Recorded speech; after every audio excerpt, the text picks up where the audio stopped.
Wangusa, commonly known as Uncle Tim, because he's such an icon, especially in the world of literature, where he has many works. He has written poems, he has written books. Let's have a profile of Uncle Tim. My name is Joan Tuitilize, a third-year student, poetry class 2021-2022. I am here to introduce one of Makere's literary lights. Timothy Wangusa hails from Manafwa district in Ugandan region in eastern Uganda. He was born on the 20th of May, 1942. As you have already heard, this is one of Uganda's most prolific and widely celebrated writers. I'm here to represent a group of people who have heard and adored the work and name of Wangusa without being taught by him directly. So this is an important opportunity to tell him and the rest of us who may not be in the know about the magic of his name. Timothy Wangusa studied a Bachelor of Arts in English at the University of East Africa, Makerere, from 1964 to 1967. Later on, he did a postgraduate diploma in English language, and the following years, he pursued a master's in literature at the University of Leeds. He later came back to Uganda and worked on a PhD in literature from 1970 to 1974, graduating in 1975 at Makerere University. Wangusa has worked in several institutions and served in several positions. Although Makerere shines forth as his first love. From 1969 to 1971, Wangusa served as a tutorial fellow in literature and served as a lecturer in literature from 1971 to 1975 at Makerere University. In 1975, he was promoted to senior lecturer and he served in this position from 1975 to 1980. From 1980 to 1981, he served as an associate professor and was promoted to full professor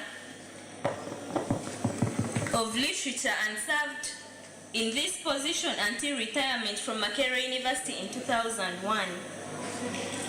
In 2002, he was appointed Vice Chancellor Kumi University, where he served up to 2003. From 2003 to 2005, he worked as a research professor at Uganda Christian University, Mukono. And from 2017 to 2020, he served as a professor of literature at Bishop Stewart University, Mbarara. Wangusa has held various administrative titles throughout his career. The many include, from 1981 to 1984, he was a member Makerere University Council representing the Academic Staff Association, MWASA. From 1981 to 1984, he also served as head of Department of Literature, and from 1984 to 1985, he was Dean of the Faculty of Arts at Makerere University. He then served briefly as a Minister of Education from 1985 to 1986. Professor Wangusa has devotedly served the community on various levels in his life. From 1985 to 2003, he was a synod member Mbale Diocese Church of Uganda. And from 1994 to 1995, he was a member of Constituent Assembly that discussed the 1995 Uganda Constitution.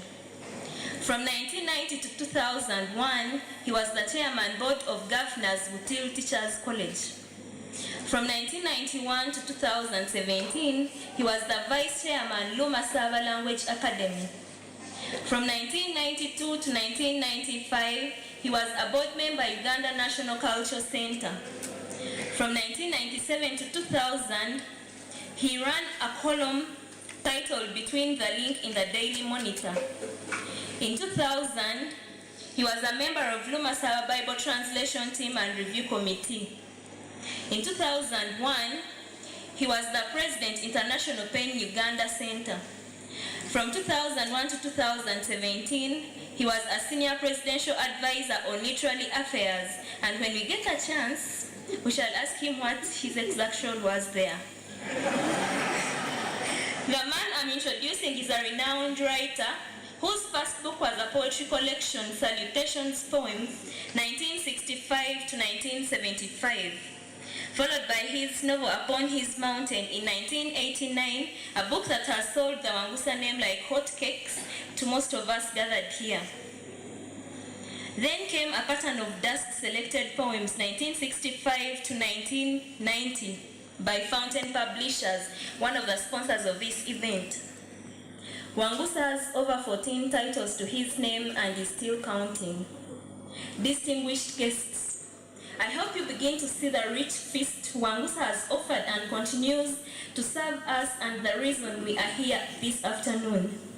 Please accept my humble glimpse into the rich world opened to us by Professor Timothy Wangusa, Makere's eminent man of letters. Thank you.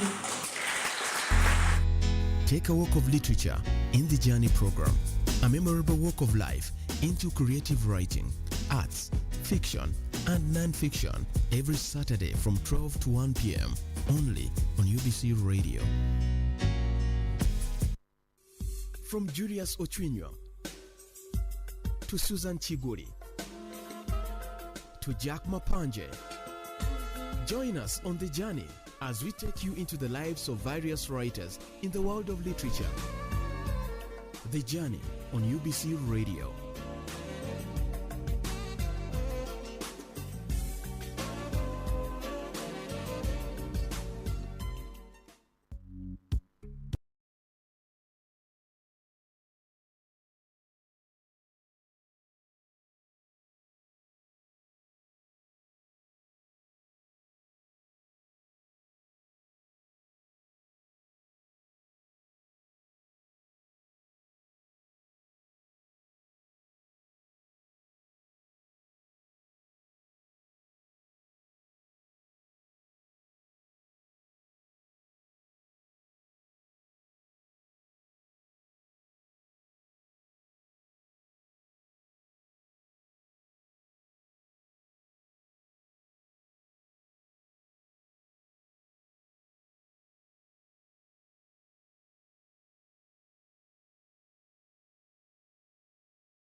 For Muslims, we go to mosques to observe prayers, but for those one who were able to go to Mecca for Hajj, for pilgrimage, they are there and observing Arafah, which is one of the key element of Hijjah players, Haji players. Yes. How important, sir, is this day among the Muslims community worldwide? It is very important because this is one of the key pillars of Muslims. Muslims have 5 pillars of their commitment to God. Number 1 is prayer. Number 2 is Hajj, not in particular order. Prayers, observe 5 times prayers a day, 5 times prayers a day. Yes, but of the 5, which is the most celebrated? All of them. Take a walk of literature in the Journey program, a memorable walk of life into creative writing, arts, fiction, and non-fiction every Saturday from 12 to 1 p.m. only on UBC Radio. Okay, it's the journey here on UBC Radio with me, Ngobi George, where we are looking at the life of Uncle Tim, Professor Timothy Wangusa, who celebrated 8 years, and Makerere University honored him yesterday at a function that was graced by in the world of literature. Now, among the activities that followed, there was a poem recital, and there was a poem recital which was sung or which was recited by Mr. Daniel Muduku and Mr. Precious Tumwesige, a poem written by Faris Katerega. And it was all excitement, pomp, and faith as we celebrated, as Makerere recognized Professor Timothy Wangusa, a renowned novelist and academician who has written many, many, many interesting works. Now, let's have the poem. Let's hear the poem that was dedicated to Uncle Tim by students of literature at Makerere University. Practical words. His multi-layered realism and compactness takes our hearts to the tail upon the mountain with Mwambu to retrace the fast footsteps of Sarah and Moses. His experiences are opening eyes to many realities presented as best metaphors of social, economic, and contemporary lives, painting images of when his side was a book unfolding the African soul, reprimanding Africa's people, handing us a poetic map of Africa, while urging us never to forget Butebo. Take our longing hearts back to Butebo. We can't wait to get lost in wonder. You have danced the Kadodi and passed the test of the Bamasava, embracing the magnificence of Mount Masava, acknowledging the gift of Butebo to lecture room 4, to Makerere.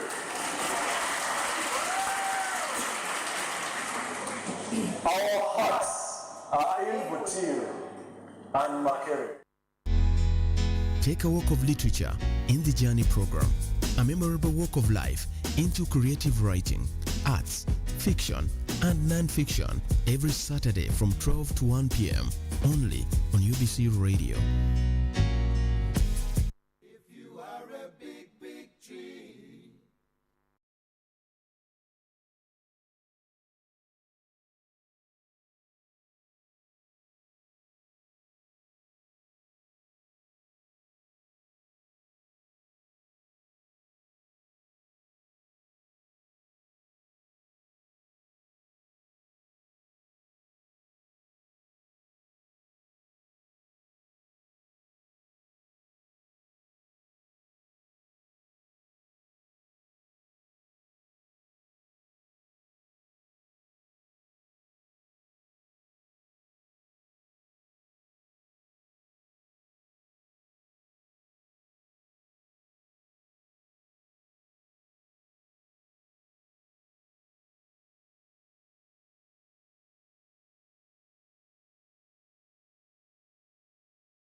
towards Vision 2040, UBC Radio is dedicated to the development of Uganda. Join us every day for transformative programs in English, Swahili, and Luo. This is UBC Radio. Take a walk of literature in the Journey program, a memorable walk of life into creative writing, arts, fiction, and non-fiction every Saturday from 12 to 1 p.m. only on UBC Radio. It's a pleasure having you here on the journey on this Saturday afternoon, which is Eid Day, where our Muslim brothers are celebrating the father of faith, that's Abraham, who symbolically was going to sacrifice his son. So today is Eid of sacrifice, where our Muslim brothers are commemorating the feat that Abraham was going through when showing his great faith. But back to the journey where we are taking into the life of Professor Timothy Wangusa, a renowned Ugandan writer who has written works that has cut across the world. And the keynote address about Wangusa was given by another prominent writer, Professor Austin Bukenya. That was me. And he's a man who likes the word. And he will always tell you that literature is about words, words, and words. Now let's hear from Professor Austin Bukenya, known as Austin Bukenya, who not address while honoring Professor Timothy Wangusa. That was at Makerere University yesterday. For your attention, and I'm really delighted to be here on this occasion for so many reasons. The main one being that Makerere was home to me for many, many years, and it's always a delight to come home. But today is really very special. Professor Natkunda just said that she didn't know that I speak French. And Mwalimu said I speak Swahili, Professor said I speak Swahili, which is no miracle because it's my grandmother's mother language. And as you heard, I studied in Dar es Salaam. In fact, I came from Zanzibar yesterday when they were concluding the celebration of the International Kiswahili Language Day, which was declared by the United Nations.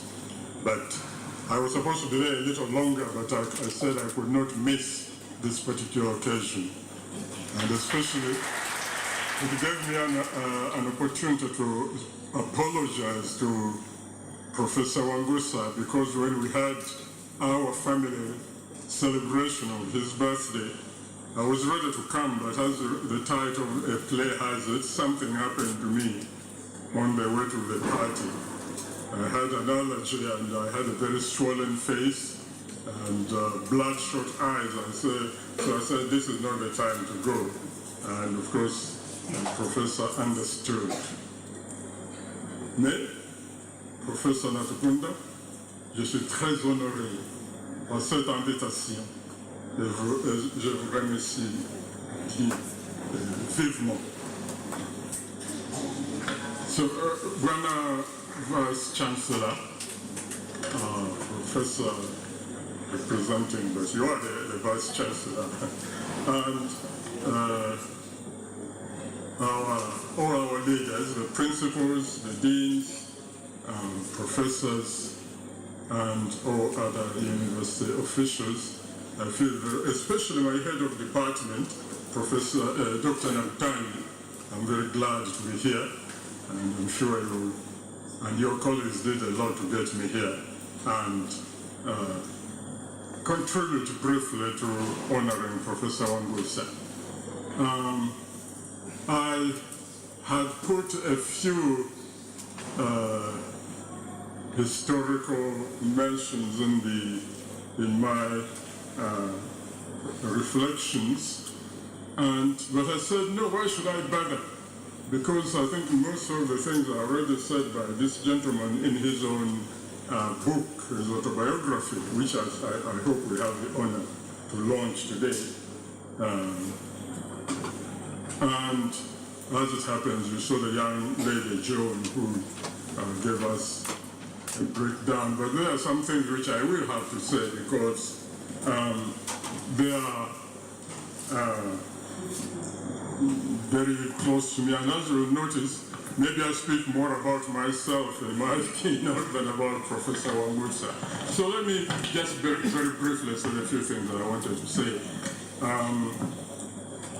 Well, apart from, you saw people here doing the Imbalu dance, and that took me back to 1972, when we did an interdepartmental research in what is now our school, our college, and we did a joint research into the Imbalu in the area, in the Bugisu area, which actually led to some publications, some of which you've never seen out here because they were published abroad, and in those rather difficult days, most of them didn't get here. But I remember that Professor Wangusa was my guide and driver around the area in Bugisu and advisor, and he told me about the Imbalu being Imbalu Muliro, Imbalu Pilo Pilo, and eventually I wrote an article called Imbalu, the Dance Manhood. And I also shot a Super 8mm film, which actually got lost, but I remember the first time I saw a young man being cut, I nearly dropped my movie camera. Unfortunately, I got over it. Okay, in a recent article, because I've reinvented myself in my old age also as a journalist, I wrote about Wangusa. I've written about him frequently, but in this one I said that Wangusa is the man who brought down the Holy Trinity from the lofty heights of his existence. You know the Holy Trinity, Father, Son, and Holy Spirit. So Wangusa brought the Trinity, the mystery of the three in one, one in three, down to us, to the soil of our fields, with the word. And this is why I titled my little address here as The Word of a Man, of the Word, about the Word.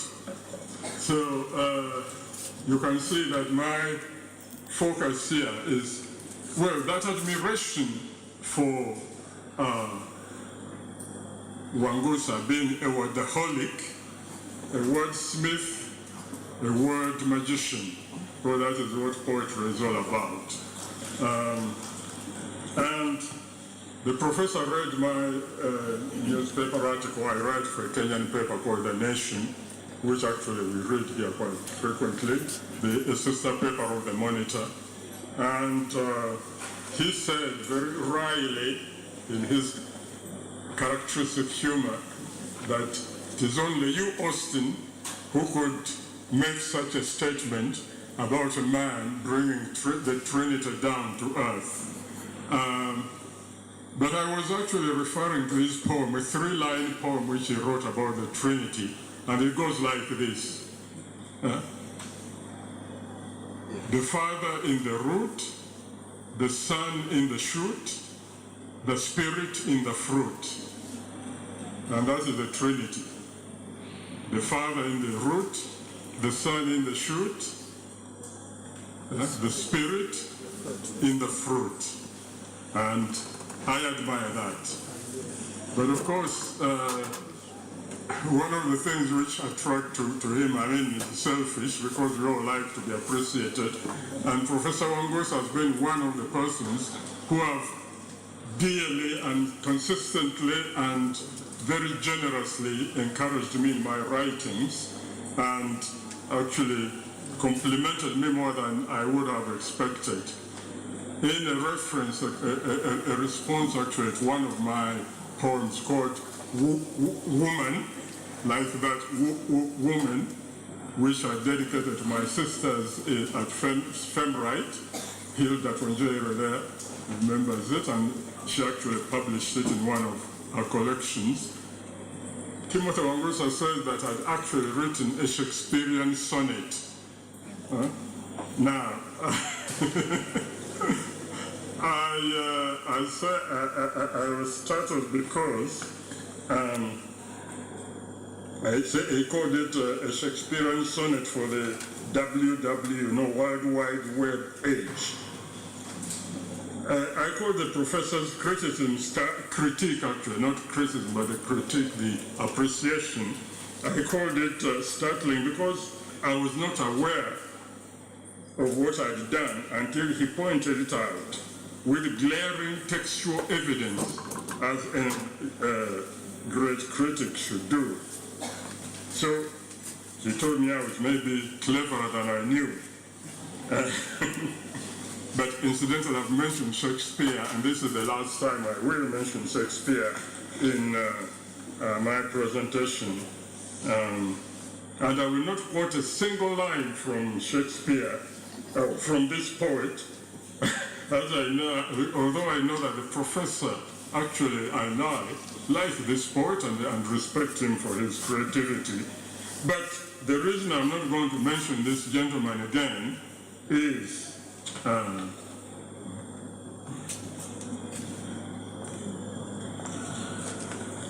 want to disabuse you, and when I say disabuse you, I mean clean your mind of the false impression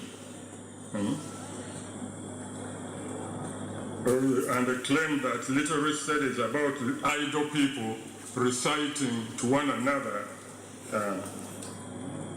from the works of this poet. You know, what use is that? Those who disparage literature say. So I will, by way of distancing myself from that view, which is I regard as primitive, ignorant, and backward assumption, and it's not worthy of any educated person. Literary studies about much more than that, as we see in Professor Wangusa's life and work. Anyway, the gist of what I've said so far is that Professor Wangusa and I have, throughout our long acquaintance, recognized each other as galley slaves of the world. Now, a galley slave is a person who is, well, just a slave because he's tied to that job of the galleys. Used to be military boats, and you are tied to them, and you have to keep plying them and driving them throughout your life for no reward at all, and so on, but that's it, and that's what the writing career, the literary teaching career is also about. But as I said, I recognize him as such, and he recognizes me as such, and we carry on. Of course, I have a kind of sibling rivalry complex with the professor, that I try to emulate him, although my efforts have fallen far, far behind his. But I think the emulation is a kind of respect for Professor Wangusa. So, and when I say that we've known each other for a long time, I mean since 1969, when, as tutorial fellows, Professor and I shared that first house at the junction of Makerere Hill Road and the Edge, just above the Arts Court. You see, they called us caretakers. The house was at that time the residence of the late Professor Asavisa Wandira, and he and his family were out on an extended study leave or leave of absence abroad. So since you were new and very junior staff, we were not entitled to official housing, so we were accommodated there as caretakers. Now, I will not, for obvious reasons, ask you what you are doing in the late 1960s, but Professor and I were lively young men then from our university studies, he from his MA program in Leeds, and me from my BA in Dar es Salaam, which Professor Abbas has told you about. So our publications were very few and very thin then, but maybe a poem in a magazine here and a little play here and there, but as I said, few and thin. But our innocent adventures and escapades, many and various. I will not go into those just now. But Professor was always a serious and focused man, and he soon started a family while I roamed off to overseas studies in Britain, again in imitation of him. I'd been to York, the University of York, which is something like 25 miles west of Leeds, where the professor was, but of course that was in those days. That was, I think, gone when I went there. Then later I was out in Scotland. So I've been following in his footsteps, whether intentionally or coincidentally, and it has always been a joy to tread where he had trodden. But enough of that narrative temptation. After all, we have it all the details in Professor's own words, in the autobiography, and we should get back to the words with the two fine examples, one about me and one about our octogenarian professor. But maybe I should tell you that among my many definitions of descriptions of Professor Wangusa, I've at one time called him a man of faith, but a faith of struggle. And he is a man of faith, but a struggle, always almost like a biblical character wrestling with God. And that is a person who recognizes his weaknesses, his shortcomings, but holds on grimly and won't let go. And I respect that. In another description, which I think is in a blurb on a book, I called his writing a sign of fierce honesty, that he tells it as it is, even when it is self-exposure and self-criticism. So that's another thing that I respect. Professor Wangusa told me that literature students in the late 1990s and the early 2000s had given me a nickname, and the nickname was The Word. Well, as it is with most of these, what do they call them, nicknames, I never had anybody calling me by that name to my face. But I was mighty pleased about it because actually I love the Word and I'm dedicated to it. And in fact, my favorite Bible verse is John 1:14. The Word was made flesh and dwelt with us.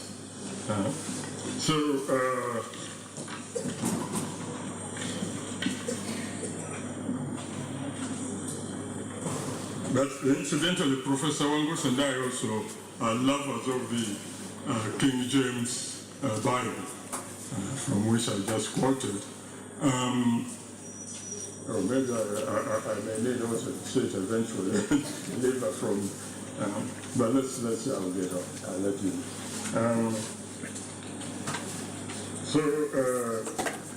Professor Wangusa and I love the Bible, so that's why you can imagine our distress. It's not just any Shenzi Bible, but the King James authorized version. And we were distressed when we had some people suggesting that it should be confined to the flames because it mentions the Holy Ghost. And it was actually confined to the flames by some people, at least some copies of it. Anyway, the students' nickname for me, I suspect, also derived from the enthusiasm with which I lectured to the about the word in the first year language use course, especially after I returned from exile, a 20-year exile when I left here. And that break actually meant that I missed Professor Wangusa's supreme life and manifestation of his commitment to the word.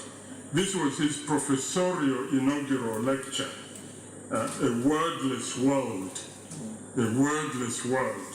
The date I have is 1994. I don't know if that is correct. That's when we delivered that lecture. But you see, for me, as I got it, from the print that I saw, but also from my conversations with the professor, gives me two impressions. The first is the professor's deep and firm conviction that the word, as a synecdoche, as you call it, a part for the whole, for language and literature, is the supreme power that defines us, human beings, and enables us to operate as societies and communities in the world. Secondly, it underlines the fact that T.W. Uncle Tim, to use his student's nickname for him, and for him luckily they call him that to his face, is a man not only of the word, but also of the world, a man of the world, because apart from writing literature, he's also a man of the world who, much more than most of us, his colleagues, has always been ready and willing to engage the wide world, society and politics, public administration, and many other roles. Wangusa has served as a vice chancellor, a minister, a member of parliament, and a presidential advisor. So the moral of the tale is that there is no discipline that is useless, as some chauvinists are trying to deceive us. Certainly, anyone who will come to me and tell me that the linguistic and literary disciplines, which are the backbone of communication skills, are useless as subjects, I would dismiss him as mad.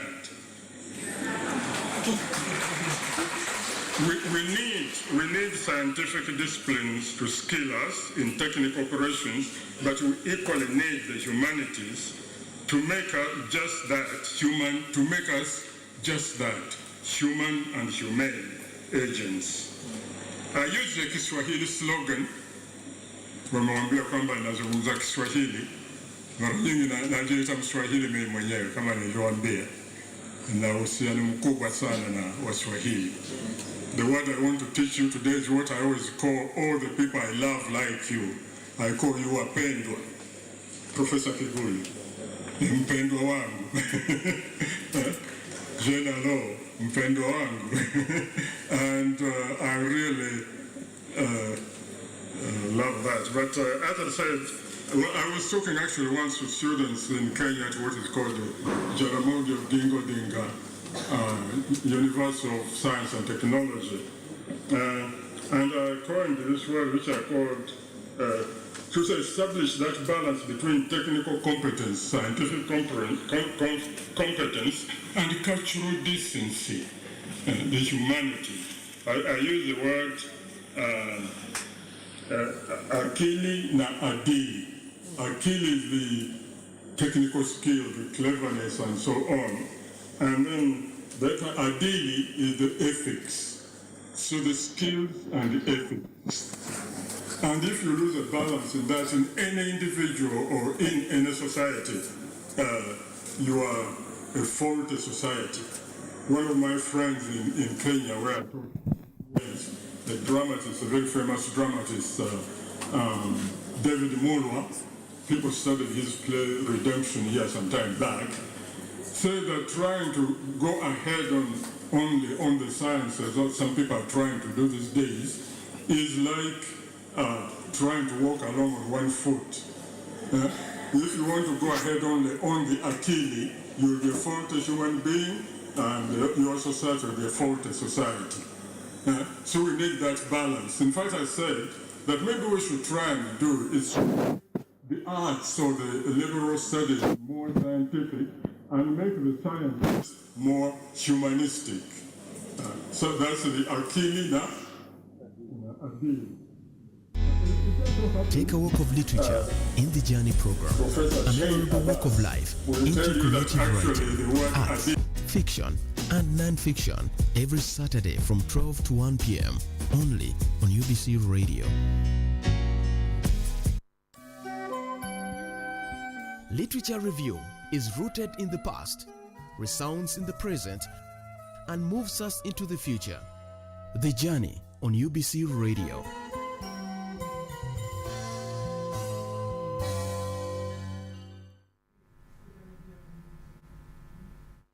The Journey here on UBC Radio with me, Ngobi George. Now, to Professor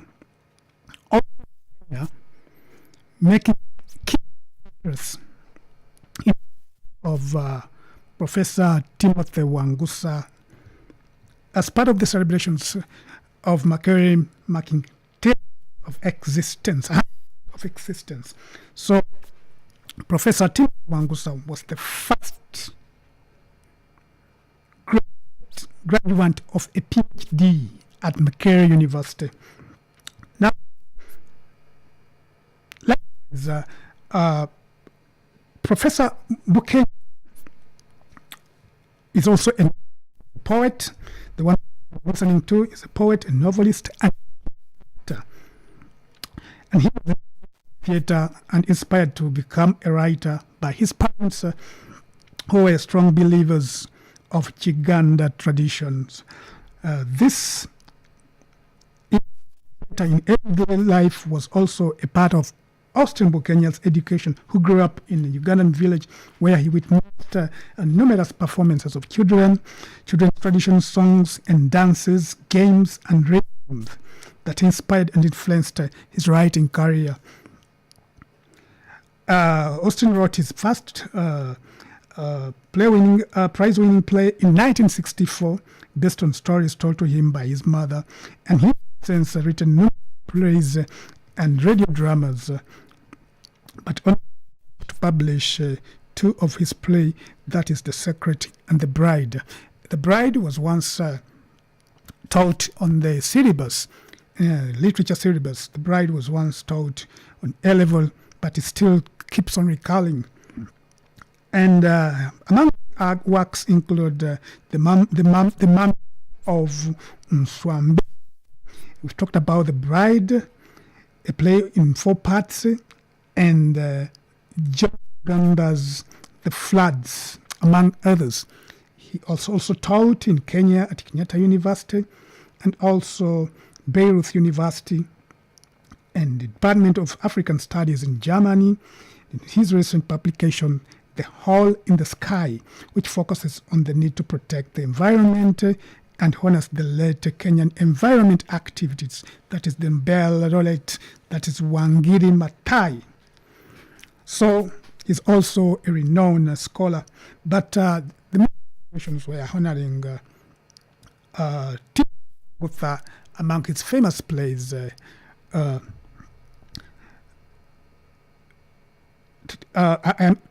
We're talking about one of his famous plays, Upon the Mountains, and it's also been on the literature syllabus for quite a long time. And we can't go beyond this time because we have run out of time. But remember, don't you go away, because lots of entertaining and educative programs are still coming your way immediately after the lunchtime news that is going to be read to you in a few minutes from now. I can only say that have yourself a lovely Saturday afternoon, and please don't live a reckless life, especially the youth still with us, and even COVID is here. So please do sanitize and keep mask in crowd places. Otherwise, stay safe and have a blessed Saturday afternoon with the poem in honor of Professor Timothy Wangusa, known as Tim.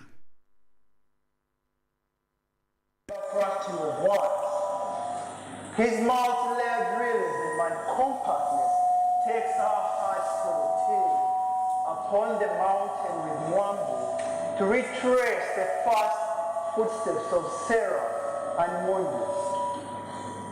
His experiences are opening eyes to many realities presented as best metaphors of social, economic, and contemporary lives, painting images of when his time was a book unfolding the African soul, reprimanding African history, handing us a poetic map of Africa, while urging us never to forget Butebo. Take our longing hearts back to Butebo. We can't wait to get lost in wonder. You have danced the Kadodi and passed the test of the Bamasava, embracing the magnificence of Mount Masava, acknowledging the gift of Butebo to Lecture Room 4, to Makerere.